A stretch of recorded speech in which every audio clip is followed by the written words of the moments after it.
Meneliti isyarat-isyarat Al-Quran yang menunjukkan masa depan umat. Untuk mengetahui hal itu, kita harus menggunakan metode lain yang hampir sama dengan metode sebelumnya.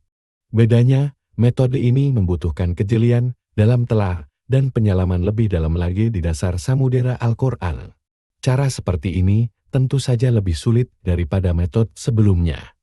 Sebab di samping membutuhkan penguasaan terhadap perangkat berbagai disiplin ilmu, metode ini sangat membutuhkan sinar hidayah dan pemahaman yang mendalam. Berikut ini adalah unsur-unsur yang dibutuhkan dalam menerapkan metode ini. Pengamatan terhadap ayat-ayat yang secara jelas mengungkapkan tanda-tanda hari kiamat dan masa depan. Di antaranya adalah ayat-ayat yang menunjukkan kerusakan yang dilakukan oleh Bani Israel dan sikap tongkat mereka di muka bumi. Hal baru yang dapat diketemukan melalui metode ini adalah studi perenungan yang mendalam terhadap unsur-unsur apa saja yang membuat mereka melakukan perusakan di muka bumi. Kemudian dikorelasikan dengan tanda-tanda kehancuran dunia dan berbagai karakteristiknya. Metode ini dapat diterapkan pada ayat-ayat yang berkaitan dengan kemunculan Ya'juj Ma'juj, yang mana tentangnya telah disebut-sebut Al-Quran dalam usaha memberikan pencirian ilmiah secara jelas, jauh dari berbagai hal yang berbau hurafat dan mitos. Demikian juga kajian yang dilakukan terhadap tanda asap sebagaimana yang terdapat dalam beberapa ayat, serta usaha untuk memahami makna yang terkandung di dalamnya dengan diiringi telah apakah tanda-tanda yang dimaksudkan terjadi atau tidak terjadi juga, akan membantu dalam melancarkan studi di bidang ini. B. Pengamatan kandungan ayat.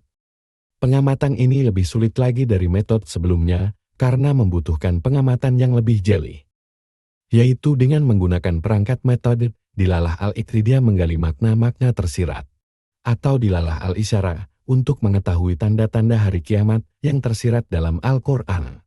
Di samping itu metode ini juga dapat dilakukan dengan memperhatikan sistematika Al-Quran secara komprehensif.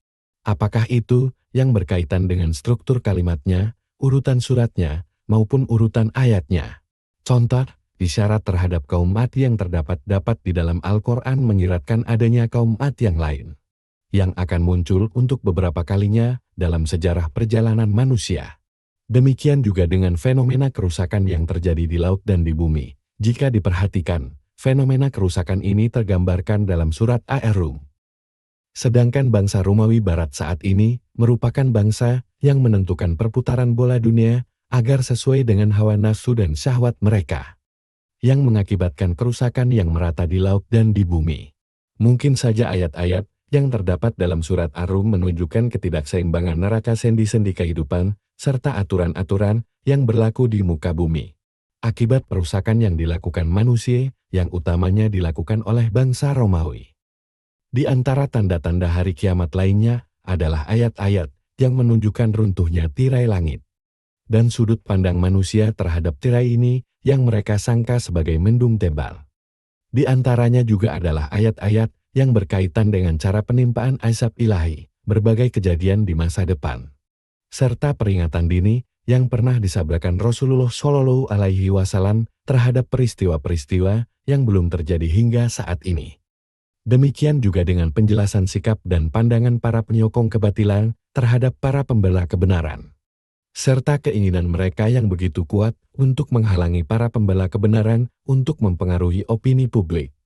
Bahasan ini sangatlah luas karena melibatkan banyak ayat serta membutuhkan perenungan yang mendalam. Di samping itu cara yang ditempuh dalam penggunaan metode ini membutuhkan penguasaan kaidah ilmiah yang mumpuni, kehati-hatian, serta berbagai wawasan dan norma, sehingga kita tidak mudah terjerumus dalam takwil yang tercela, atau mengatakan suatu kesimpulan seakan-akan isi kandungan Al-Quran, padahal kandungannya tidak demikian. Kami mengakui bahwa dalam studi ini, kami sering membahasnya dengan sudut pandang yang sempit saja. Namun yang perlu dicatat di sini, berapa banyak orang yang diberitahu lebih mengerti daripada orang yang menyampaikannya. 3. As-Sunnah sebagai sumber materi kajian. As-Sunnah adalah apa saja yang datang dari Rasulullah Shallallahu Alaihi Wasallam, baik itu yang berupa perkataan, perbuatan, maupun ketetapan beliau. As-Sunnah merupakan salah satu bentuk wahyu, sebagaimana yang dikalamkan Allah Subhanahu wa Ta'ala dalam kitabnya. Dan tidaklah yang diucapkannya itu Al-Quran menurut hawa nafsunya. Ucapannya itu tiada lain hanyalah wahyu yang diwahyukan kepadanya. As-Sunnah, atau yang bisa juga disebut dengan hadits, dilihat dari sudut pandang diterima atau tidaknya. Terbagi dalam dua bagian, hadits yang dapat diterima dan hadits yang tidak dapat diterima. Berikut ini adalah penjelasannya. A. Hadits yang dapat diterima hujahnya makbul. Para ulama hadits membagi hadits yang dapat diterima ke dalam 4 tingkatan, yaitu Sahih Lidzati sebagai tingkatan yang tertinggi, disusul Sahih Lighairi. Kemudian Hasan Lidzati, dan terakhir Hasan Lighairi. Dalam pembagian ini, hadits yang tergolong dalam kategori Sahih Lighairi dan Hasan Lidzati sebenarnya sanadnya dhaif. Tetapi kedua hadits tersebut dikuatkan dengan adanya syahid bukti penguat yang memperkuat kedua hadits tersebut dari hadits Sahih Lidzati atau hadits Hasan Lidzati. Sebuah hadits dapat dimasukkan dalam kategori Sahih Lighairi atau Hasan Lighairi dengan melakukan penelitian.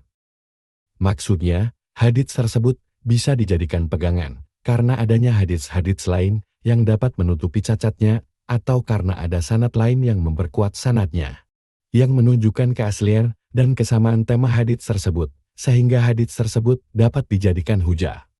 Dari sinilah sebuah hadits yang dulunya berpredikat dhaif bisa meningkat statusnya menjadi hadits Hasan Lighairi. 4 tingkatan hadits ini, oleh para ulama, dapat diterima sebagai dalil bagi penetapan hukum dan kajian agama, seperti tafsir dan sejarah. B. Hadits yang tertolak mardud. Termasuk dalam kategori ini adalah hadits dhaif lamar dan maudhu palsu lengkap dengan seluruh macam dan pembagiannya. Khusus untuk hadits maudhu, kita tidak dibenarkan untuk meriwayatkannya. Kecuali hadits tersebut digunakan sebagai bukti bagi kedustaan terhadap Rasulullah Shallallahu Alaihi Wasallam. Adapun maksud kami memasukkan dalam pembagian hadits ini adalah sekedar menyinggung sekilas. Karena hadits maudhu adalah hadits yang dinisbatkan oleh para tukang dusta kepada Rasulullah Shallallahu Alaihi Wasallam. Adapun hadits dhaif kemungkinannya bisa juga bersumber dari Rasulullah Shallallahu Alaihi Wasallam.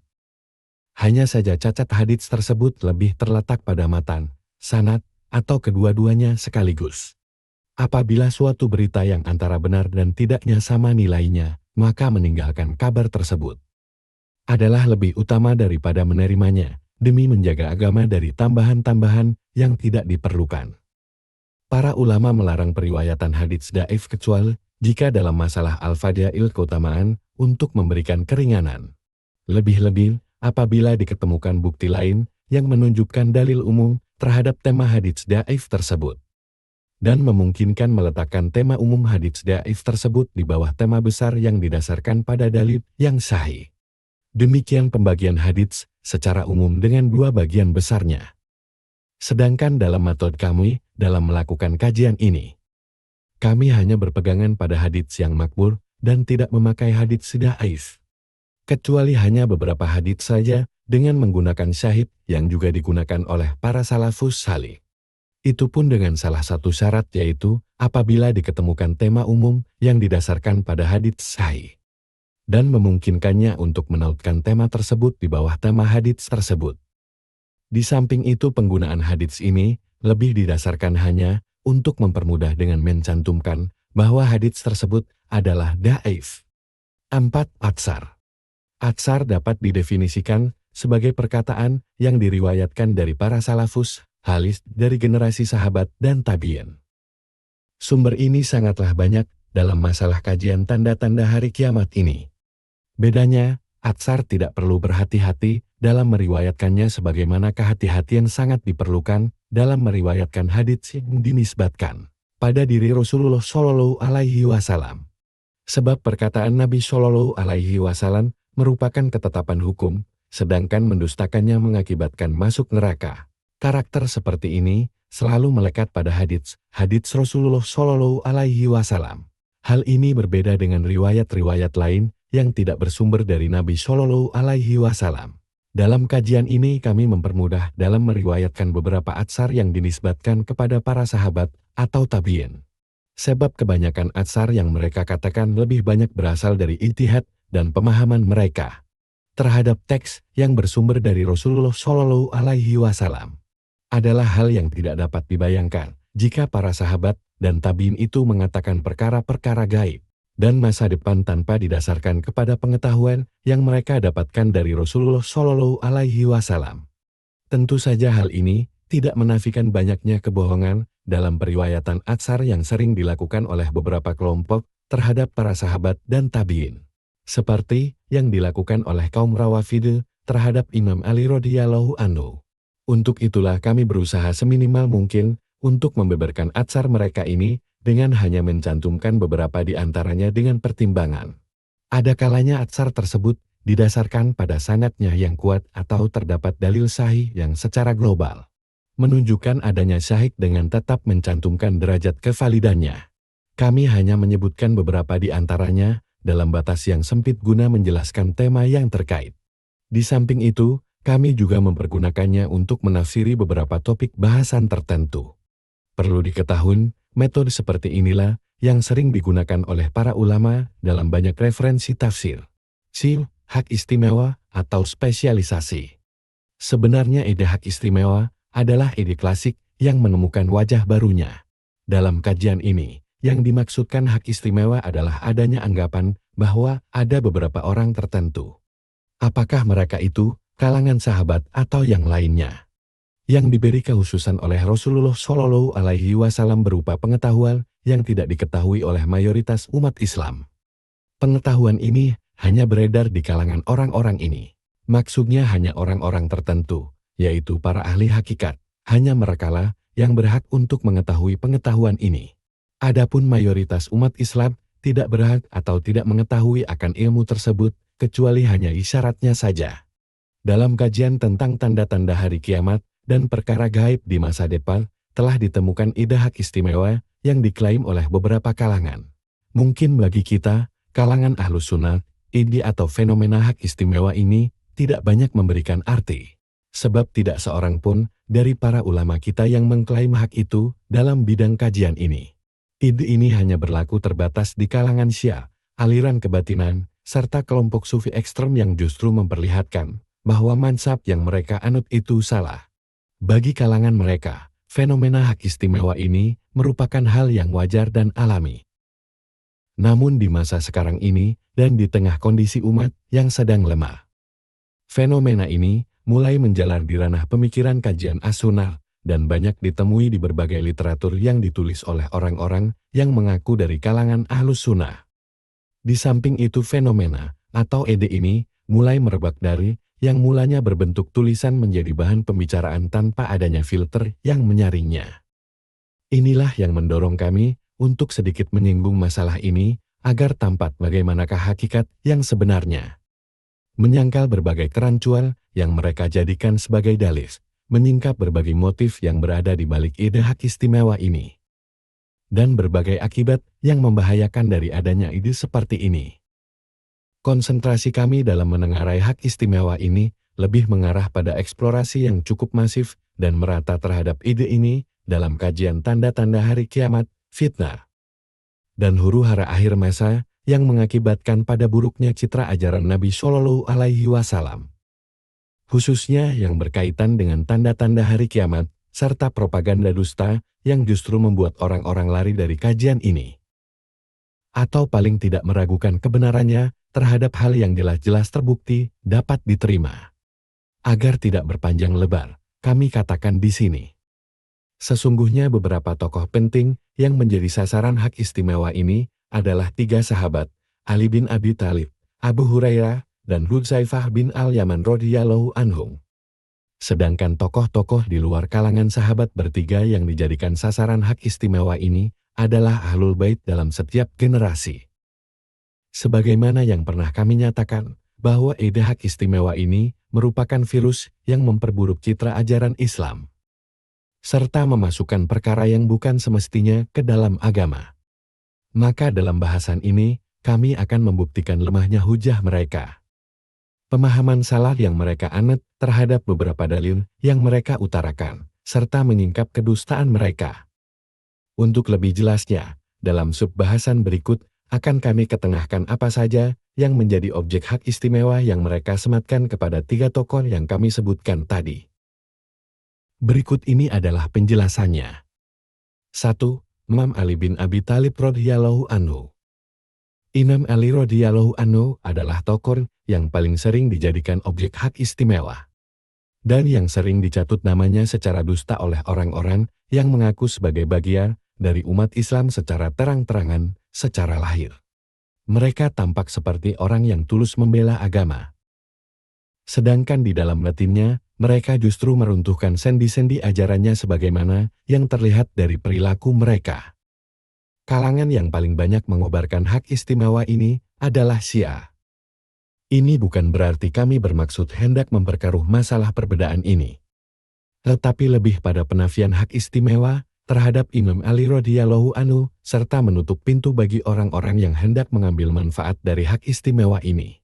Abdullah As-Sabah atau yang lebih dikenal dengan Ibnu Sawad dulunya adalah seorang Yahudi yang kemudian menampakkan dirinya sebagai pemeluk Islam. Dan dialah yang memimpin pemberontakan terhadap Utsman pula. Pada kelanjutannya dia menggunakan fenomena ekstrem yang bersembunyi di balik jargon kecintaannya kepada Ali radhiyallahu anhu.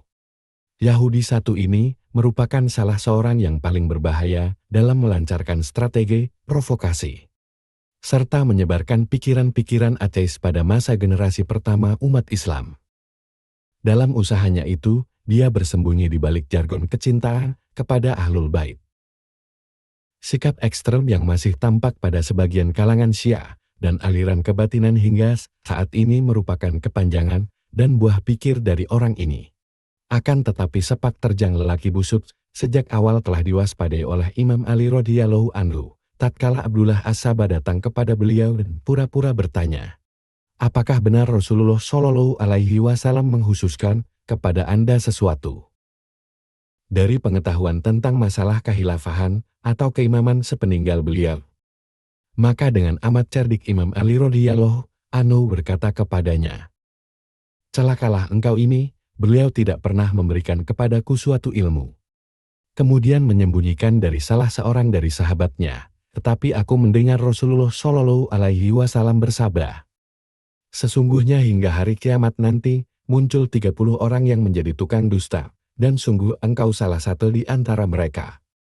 Ali radhiyallahu anhu sangat paham dari gelagat yang ditunjukkan oleh Abdullah bin Sabah, bahwasanya dia bermaksud menggunakan ide hak istimewa terhadap dirinya sebagai pintu masuk untuk merusak ajaran Islam, dengan bersembunyi di balik jargon kecintaan terhadap Ahlul Bait. Maka ditutuplah pintu ini oleh Ali radhiyallahu anhu. Beliau mengingkari hak istimewa yang dibidikkan kepada beliau oleh Ibnu Sabah. Hal ini tampak jelas ketika beliau menyebutkan sebuah hadits Rasulullah Shallallahu Alaihi Wasallam, bahwa sampai akhir zaman nanti akan muncul sebanyak 30 tukang dusta besar yang salah satunya adalah Abdullah bin Sabah sendiri. Imam Ali radhiyallahu anhu menafikan ide hak istimewa dirinya. Di sisi kami terdapat beberapa atsar yang membuktikan bahwa Ali radhiyallahu anhu menafikan hak istimewa terhadap dirinya.